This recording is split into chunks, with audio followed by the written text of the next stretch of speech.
गुरु भक्ति योग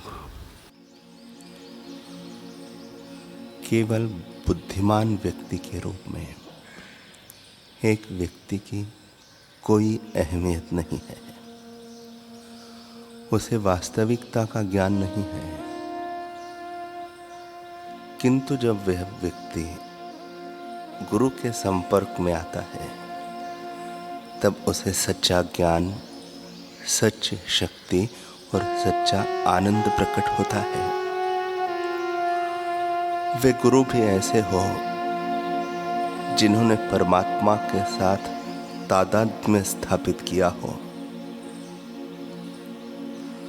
शिष्य को घास के तिनके से भी अधिक नम्र, अहंकार रहित होना चाहिए, तभी गुरु की कृपा उस पर उतरेगी।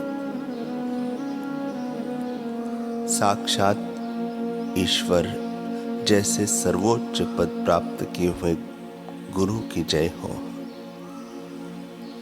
गुरु का यश गाने वाले धर्म शास्त्रों की जय हो। जिसने केवल ऐसे गुरु का ही आश्रय लिया है, ऐसे सच्चे शिष्य की जय हो।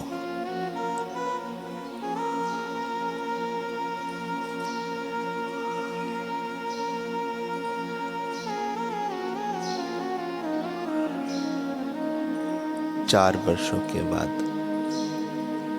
अमेरिका में डंका बजाकर स्वामी विवेकानंद जी जब भारत वापस लौटे, एक दिवस उनकी कुंभकोणम नामक क्षेत्र में धर्म सभा आयोजित हुई। उस सभा में गोविंद चेट्टी भी आया हुआ था। भीड़ को चीरते हुए विवेकानंद जी की दृष्टि उस पर पड़ी। उन्होंने देखा कि वो तो अभी भी तंत्र मंत्र की शक्तियों की साधना कर रहा है, पूरे तांत्रिक वैभव में है।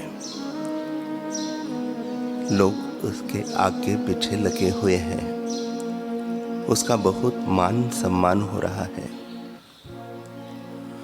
पर तभी स्वामी जी की दृष्टि सीधी उसकी आंखों में गई, जिसमें उसकी सच्चाई बयां हो गई।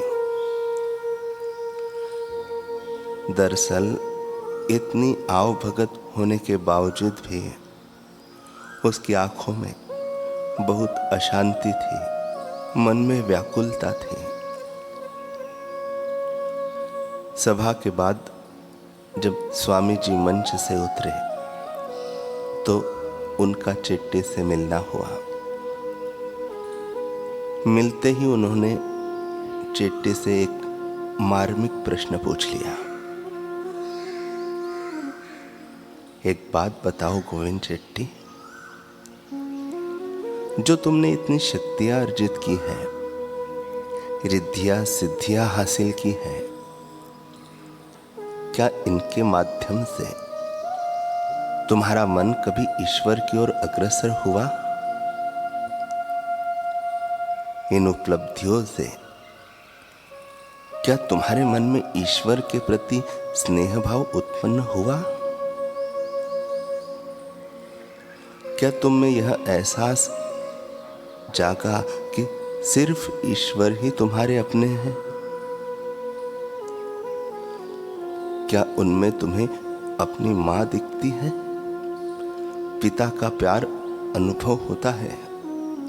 बंधु का स्नेह दिखता है? क्या ऐसा लगता है कि परमात्मा हर पल तुम्हारे साथ है, हर क्षण तुम्हें देख रहे हैं, तुम्हारी बातों को सुनते हैं, तुम्हारे श्वासों में बसे हैं? क्या कभी ऐसा अनुभव होता है कि आनंद के सागर प्रभु लहरों के रूप में तुम्हारे भीतर हिलोरे ले रहे हैं? इधर विवेकानंद जी के प्रश्न थमे, उधर चेट्टी भी थम गया। उसके पास इन प्रश्नों का कोई उत्तर नहीं था। उसने न हाँ में सिर हिलाते बना, न ना में।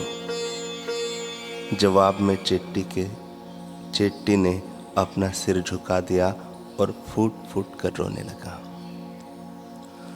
मानो भीतर की उथल पुथल आंसुओं के रूप में बाहर आ गई। उसकी रुलाई में भी सभी प्रश्नों का एक ही जवाब था, नहीं। वह ईश्वर तक नहीं पहुंच पाया था। उसने आज तक आध्यात्म को गुड्डे गुड्डियों जैसा खिलौना समझकर खेला था। वह रिद्धि सिद्धियों के पाश में ही फंसा रहा था। किंतु आज स्वामी विवेकानंद जी ने उसकी दुखती रथ को पकड़ लिया था। इसलिए वह स्वामी जी के चरणों में गिर पड़ा। विवेकानंद जी ने बिना देर किए उसे उठाकर अपने गले से लगा लिया। गोविंद चेट्टी को एक महापुरुष,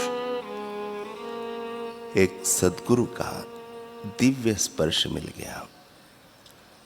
दीक्षा के समय जो शक्तिपात की प्रक्रिया होती है वो घट गई। स्वामी विवेकानंद जी ने चेट्टी को ब्रह्म ज्ञान की दीक्षा दे दी। जैसे ही गोविंद चेट्टी की दिव्य दृष्टि उद्घाटित हुई, प्रकाश का प्रकटीकरण हुआ। उसके भीतर मौजूद नकारात्मकता व तांत्रिक शक्तियों की कालिमा लुप्त होने लगी। यहाँ तक कि वह मंत्रों का संधान करना भी भूल गया। गोविंद चेट्टी का रोम रोम सात्विकता, दिव्यता व ईश्वरीय भाव से सराबोर हो गया।